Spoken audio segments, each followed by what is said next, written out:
Hello, and welcome to The View from North Fulton. I am District 3 Commissioner Liz Hausman, and I'm glad that you're joining us today. My show today is about our veterans and programs that are available to our troops returning home from duty and re-entering civilian life. We honor those military men and women, both currently serving and those that served at a previous time, that have put their lives on the line to protect our American freedoms. Fulton County has resources for current and former members of the U.S. Armed Forces and their family members.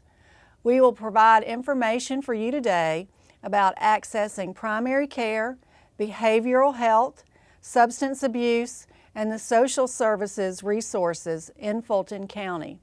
To help me share this information with you, I have invited Dr. Patrice Harris, who is the Director of the Fulton County Health and Wellness Department, and Dr. Sultan Sims, the Medical Director of our Department of Behavioral Health and Developmental Disabilities. Later in the show, we will have a very special guest, a veteran that will be with us from Milton City Council, Bill Lusk, who was a member of the U.S. Navy Seabees. Councilman Lusk has started a very special tradition in Milton to honor veterans on both Memorial Day and Veterans Day, and he'll be here to tell us all about it. All of this on our show today, so stay tuned.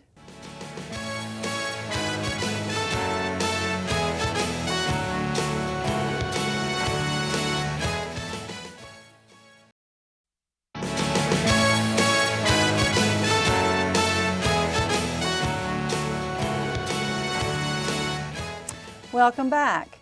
Dr. Patrice Harris is the Director of our Health and Wellness Department, and Dr. Sultan Sims is the Medical Director of our Department of Behavioral Health and Developmental Disabilities.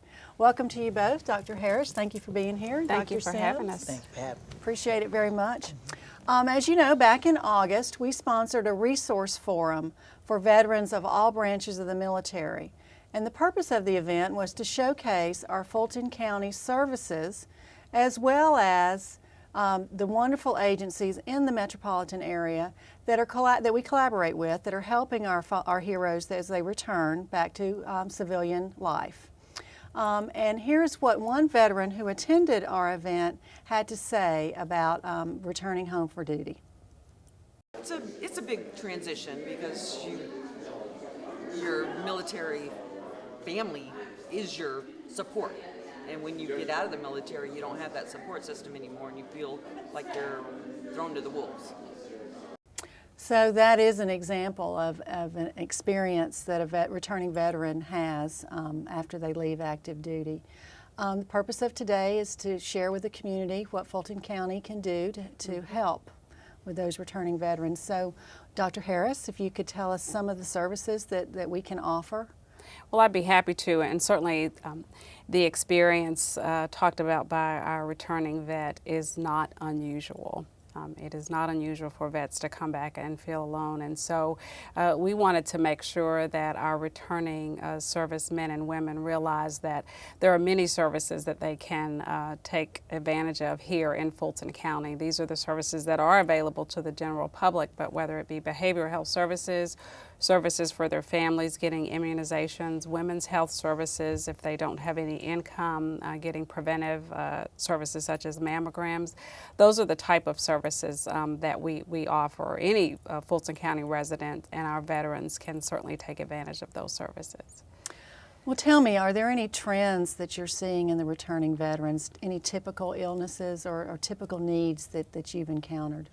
Well, on the behavioral health side, I think the most common illness is post-traumatic stress disorder. A lot of folks hear that as PTSD, and that's the disorder where our vets come back and they continue to have some symptoms, sometimes nightmares, vivid dreams, sometimes even re-experiencing what they experienced over there, and it really impairs their ability to function. So from the behavioral health side, that is a very common issue. The other issue is traumatic brain injuries. With the advance in trauma care, maybe in World War II, many vets would not have survived some of the injuries that our vets now are surviving. So you'll see a lot of vets returning with traumatic brain injuries. And a part of some of those injuries are cognitive functions or cognitive dysfunction, and also some other behavioral health and mental health problems. Well, and then we all know the economic climate of today, and I would imagine that that can compound a difficult situation for a returning veteran. What sort of transitional help can we offer with regard to the economic climate? Well, certainly sort of dealing with transitioning back to home and family. Our vets do come back in some ways. In many ways they are different. Sometimes family members don't appreciate and aren't able to handle the difference. And so we can help our vets and their families with family counseling, readjust to being back in the United States and being back in their families and in their home communities. Well, we can help them with workforce training as well. That's a great point. We have gone to this integrated service delivery model, and so while we offer behavioral health and public health and even partner with some folks who can offer primary care services, we do have workforce development and housing assistance available to folks who come to us. Well, Dr. Sims, as you heard from our veteran, she was having some issues with her losing her support group that she had while she was on active duty. And so I know that when people return and they don't have that support system in place, it can be very difficult. What sort of help can we offer? And I know there's a lot of community partners that we have that we work with. And can you just share a little bit about that piece? So as Dr. Harris mentioned, we can offer support in the form of family counseling, individual counseling. But there are agencies in the community that may be uniquely able to provide support that can create a setting that is specifically designed to help these veterans. Many times what I hear from veterans and others in the behavioral health community is that they want to work with others who've shared their experience. So to be in a setting where they're in a post-traumatic stress disorder group made up of all veterans goes a long way in helping them be comfortable with receiving treatment. So we try to partner with a lot of agencies in the community. We find out what services they offer, what times they offer them, and we do what we can to get the veterans to where they need to be. So we serve as some sort of coordinated effort where if someone calls in with a problem, then we can direct them or get them the support that they need. Absolutely. They may not even know what to ask for. Right, absolutely. The first step is getting them engaged in treatment. And so there are some things we can do in-house: individual counseling, diagnosis of a condition like PTSD or an anxiety disorder, diagnosis of substance abuse, which is a major issue in this population. And we have some services that we can offer in-house. But for those services that we may not have, we tap into those partners in the community and get the veterans connected. So Fulton County has a wide variety of services for others than veterans, and we are just using the services that we have to help this particular group as well. And I would imagine that we are tailoring some of our programs to work with these veterans specifically. Well, we're aware of the issues that are afflicting our veterans, whether it's related to PTSD, housing issues, issues related to finances, education. So we're getting our staff aware of what's going on so that as soon as a veteran makes contact with us, we know what to do. Good. We don't want there to be any gaps in getting them the help that they need. It's very important to get that help right away. We don't want to say, well, come back to us in a week and we'll figure something out. So it's important to get our staff educated about these issues and get things in place once we have contact with them. And you're using a holistic view when you're dealing with patients. Can you tell us about that? Absolutely. One's health is affected by not just diagnosis of an illness and treatment of that illness. In addition, as we've mentioned, their financial status, their employment status, stable housing. These are all things that go to someone's overall health. So we want to address all those things. We work with our partners in the county. We have the libraries on board. We have our housing department on board. And when we can, we tap into different resources and try to help in that way. And then we've mentioned PTSD. Yes. What sort of programs do we have specifically for that? Well, we have our program that's available to the general public. You know, diagnosis of the condition, treatment of whether it's medication management or individual counseling or group counseling. So those are things that we offer the general public, and if there's something that is needed to tailor towards veterans, we do look towards our community partners. Well, and then I know this is a new territory for us in a lot of ways. Are there any difficulties that you know, we've found that we have to focus on, or is there any issues with some of our agencies, or how are we coordinating all this? I think we're working well with our partners in the community. We have quarterly partner fairs where we invite people in, let them know what services we offer. We learn from them about what services they offer. We keep their information on hand. I think the biggest difficulty we have is stigma.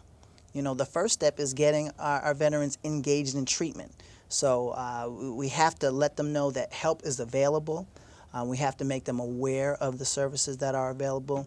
And we have to educate our veterans in the community as a whole that treatment does help and will affect your life in a positive way. There are some who are hesitant because they fear that, you know, maybe this will be held against me somehow. If people find out I have this condition, it may negatively impact me. It's important for us as providers to educate people about the need for treatment and how it can help. And to help the families. Absolutely. You know, because they are in this together. And if a family member thinks that there might be a problem, they can come to you also? Yes, yes. They can reach out for information, education. We like to engage the family and other members of the community when we can, when we're helping that individual, people who that person trusts and rely on. We try to engage them in treatment. It helps the process. Very important work you're doing. Thank you so much for coming today and sharing with us what's happening in Fulton County. I have a feeling we'll be back again at a later date talking about this, but really appreciate it, especially this time of year when we honor our veterans for Veterans Day. I think it's really important that we let the community know what's going on in Fulton County, and thank you so much for coming. Thank you for the Thanks for opportunity. having me. And we will be right back with more of The View from North Fulton.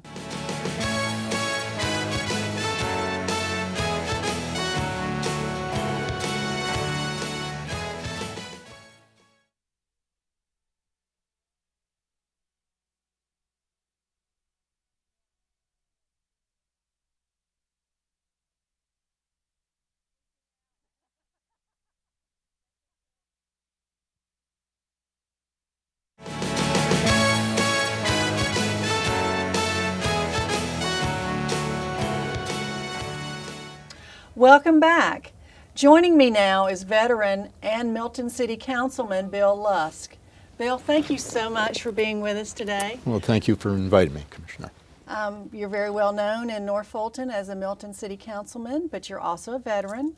Can you tell us about your service? When Vietnam started to heat up back in the early 60s, I enlisted in the Seabees, technically known as Mobile Construction Battalions.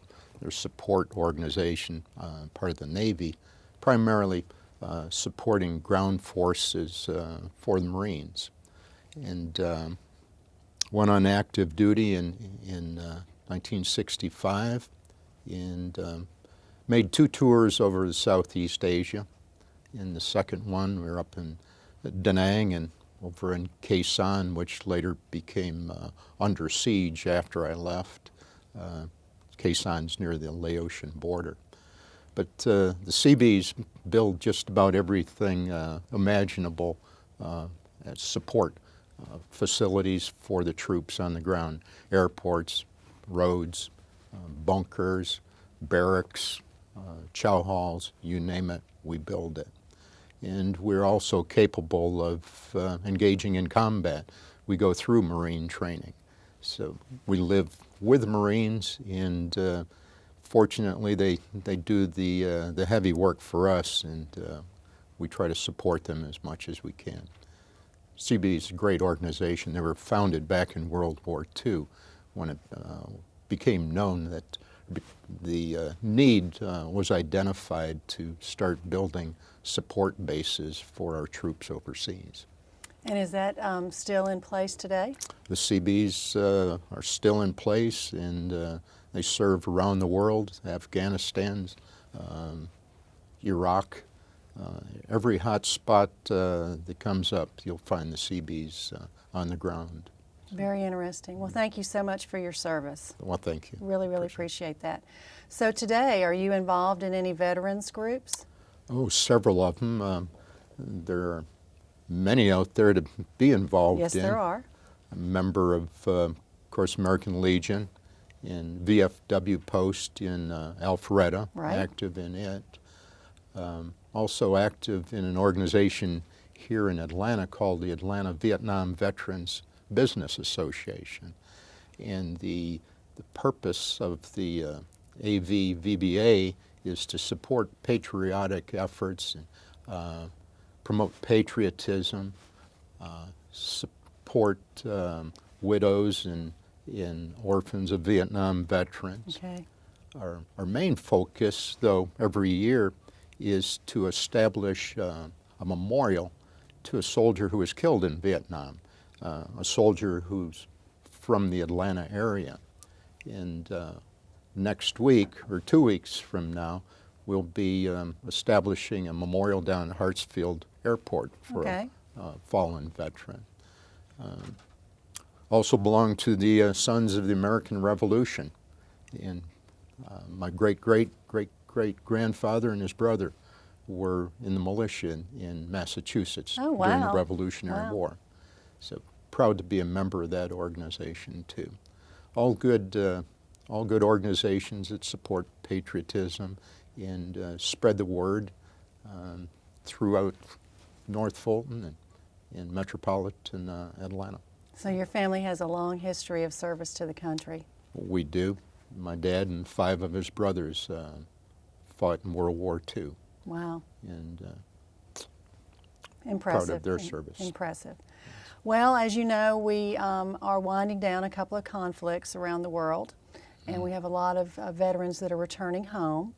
And that is the focus really of our show today, is to talk about those programs that are in place. But I'm curious, as a veteran who also returned from war, you know what that's like. And what do you find are the biggest challenges that the men and women face when they return home and re-enter into civilian life? Well, there's always challenges for returning veterans. For those who've been wounded and maimed, it's been increasingly the case in these last 2 conflicts that we've been in, that these soldiers returning home are maimed and going through rehabilitation, and some hopefully will get back into the workforce. Others, it's probably not likely. I think that's one of the biggest challenges, is for these returning veterans to become rehabilitated and pick up additional training so that they can get back into the workforce. And my point about the training too, I think there's a lack of that on departing soldiers from these conflicts, that they're really not ready to get into the workforce. In one case in point, each year the Veterans Administration in Decatur at the hospital holds what you call a stand down, and they invite homeless veterans in there on one particular day, give them haircuts and baths and dental checkups and furnish them with clothing and shoes and whatever they need. But it's kind of pathetic. Last year, over 600 homeless veterans just in the Atlanta area Wow. showed up at the Veterans Administration Hospital. We give, the federal government supports a lot of nations overseas with billions of dollars of aid, and I think it's a crime, in my personal opinion, that we can't provide the aid that is needed for returning veterans and those who ultimately become homeless. I think they deserve our finest and best support. I couldn't agree more, and that's really what started this whole focus from our office on this issue, is that there's a lot of things out there, but they weren't really coordinated. And if you were in a crisis situation and needed some help, we felt like from the county perspective that we should try and facilitate that, whether we're providing the service ourselves or referring to some of these groups and the federal programs that do support veterans in need. So that's really what we're talking about here today. Right. So we recognize that there is a need. I just don't think people realize how big of a need there is, and it's just getting bigger and bigger every day. A lot of the wounds are invisible wounds, if you will. It's true. So, and I think the homeless population speaks to that. So, but another thing before I let you go that I wanted to ask you about is this effort that you've done in Milton to honor our veterans from back to the Revolutionary War, I believe. So That's correct. share with our viewers what you're doing over there in Milton. Well, the city of Milton was incorporated in 2006, and I was one of the inaugural councilmen elected at that time. And being a new city, we had no traditions, no special events, no ceremonies, and of course I've been around to a lot of veterans type ceremonies, 4th of July, Memorial Day, and events like that. Recognized that other communities in the area were putting on special events, and two cities in the immediate area, Duluth and Dahlonega, had always put up memorial crosses for fallen veterans. And I thought that would be a great tribute, something that's fairly easy to do, and I stepped forward and I started making memorial crosses. Now, when you say making, you actually mean you're making them, right? I do. I buy the material, cut it out, paint them, stencil them, and place them out along Deerfield Parkway in front of our City Hall. Right. Every memorial, for Memorial Day and Veterans Day, too. And how many crosses do you currently have? As of about 2 o'clock this afternoon, I was up to 270 crosses. Wow, wow. Now, Yes. each one of those represents someone that has some connection to the Milton city? That's correct. It's a relative of a Milton resident. Gotcha. So- Well, it's beautiful. I want to tell you it does make quite the statement, and I know the community really appreciates it. So thank you for happy to bringing do. that to us. We're almost out of time. Is there anything else that you'd like to share with us today? Well, I'd like to recognize all of the veterans here just before Veterans Day for their service, and for those particularly in wars where, in conflicts where we weren't welcomed home as were veterans from previous wars. And to all of my Vietnam veteran friends, welcome home. Well, again, thank you so much for being here. Thank you for your service, and thank you for what you're doing for our community today. We really appreciate Thank you, it. Commissioner. And please stay with us. We'll be right back.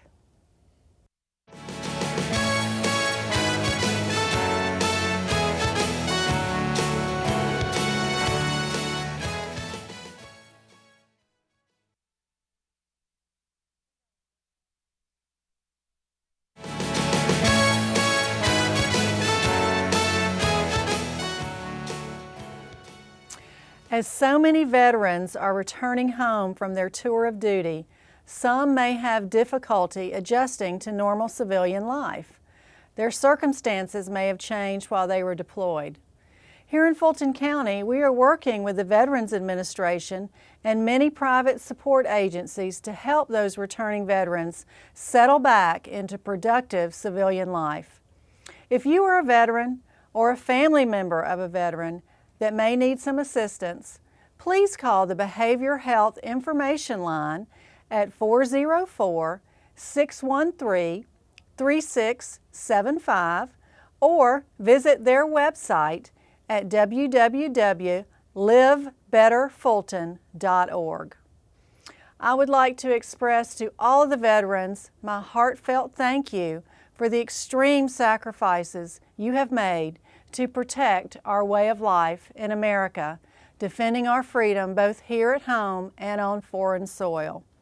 We should all pause to reflect on the sacrifices that our troops have made to safeguard our freedoms.